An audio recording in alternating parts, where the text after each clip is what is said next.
జాగృతి జనం బాటలో కవిత కాస్త డిఫరెంట్గా వ్యవహరిస్తున్నారా? ఆమె తీరు గులాబీ దళానికి అస్సలు మింగుడు పడడం లేదా? ఏదైతే అదైంది, ఇక నుంచి ఫుల్ స్వింగ్లో రివర్స్ అటాక్ చేయాలన్న నిర్ణయానికి వచ్చారా? ఇంతకీ కవిత తీరులో కనిపిస్తున్న మార్పు ఏంటి? రాష్ట్ర పర్యటనలో ఆమె ఎవరిని టార్గెట్ చేస్తున్నారు?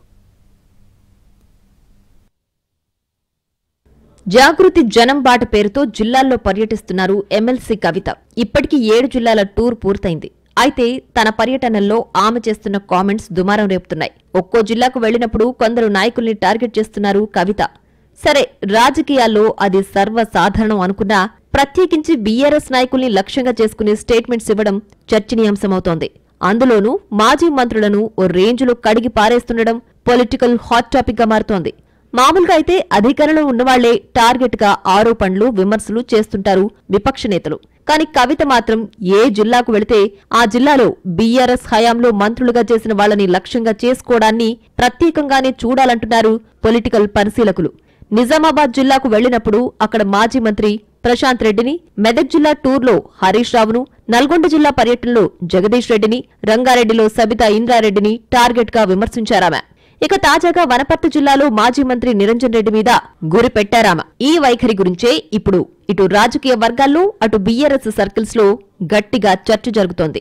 జాగృతి జనం బాట పేరుతో ప్రజల్లో తిరగడం, అక్కడి సమస్యలు తెలుసుకోవడం వరకు బాగానే ఉన్నా ప్రత్యేకంగా బీఆర్ఎస్ నాయకుల మీద ఎందుకు గురి పెడుతున్నారో అర్థం కావడం లేదంటున్నారు ఆ పార్టీ కార్యకర్తలు.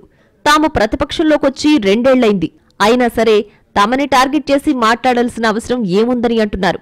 ఇప్పుడు జిల్లాల పర్యటనల్లో కవితకు సమస్యలు కనిపిస్తే వాటిని పరిష్కరించమని ప్రభుత్వాన్ని డిమాండ్ చేయొచ్చు, లేదా అక్కడి అధికార పార్టీ నేతల్ని నిలదీయొచ్చు, ఆయా జిల్లాల మంత్రుల్ని అడగొచ్చు. కానీ వీటన్నిటిని మానేసి మా మీద బాణాలు సంధిస్తే ప్రయోజనం ఏం ఉంటుందని మాట్లాడుకుంటున్నారట గులాబీ నాయకులు.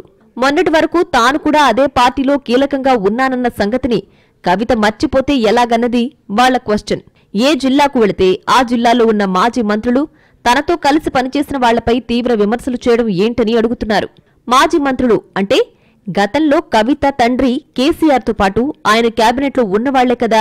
అలాంటిది ఎక్స్ మినిస్టర్స్ ని లక్ష్యంగా చేసుకుంటున్నారంటే పరోక్షంగా తన తండ్రి టీంను, ఆయన హయాంలో జరిగిన నిర్ణయాలను తప్పుపడుతున్నట్టే కదా అంటూ లాజిక్ లాగేవాళ్లు సైతం ఉన్నారు. కవిత ఇంకా చాలా టూర్ చేయాల్సిందని, ఇప్పుడున్న ట్రెండ్ను బట్టి చూస్తుంటే తమ విషయంలో ఎలాంటి ఆరోపణలు చేస్తారోనని ఆలోచిస్తున్నారట బీఆర్ఎస్ నాయకులు, మాజీ మంత్రులు. ఒకవేళ ఏమైనా తప్పులు జరుగుంటే తాము అధికారంలో ఉండి మంత్రులుగా పనిచేసిన సమయంలో పార్టీకి, ప్రభుత్వానికి అత్యంత సన్నిహితంగా ఉన్న కవిత అప్పుడెందుకు ప్రశ్నించలేదన్నది వాళ్ల పాయింట్. నిజంగా ప్రజల సమస్యలు పరిష్కరించాలన్న చిత్తశుద్ధి కవితకు ఉంటే ప్రభుత్వాన్ని ప్రశ్నించాలి, అధికారుల దృష్టికి తీసుకువెళ్లాలి.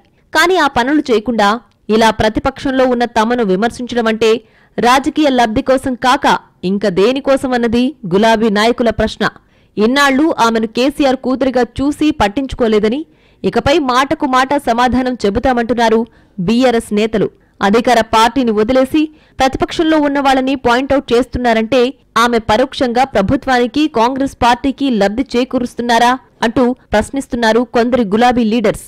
భవిష్యత్తులో కవితకు సంబంధించిన పొరపాట్లను కూడా తాము హైలైట్ చేస్తామని అంటున్నారు.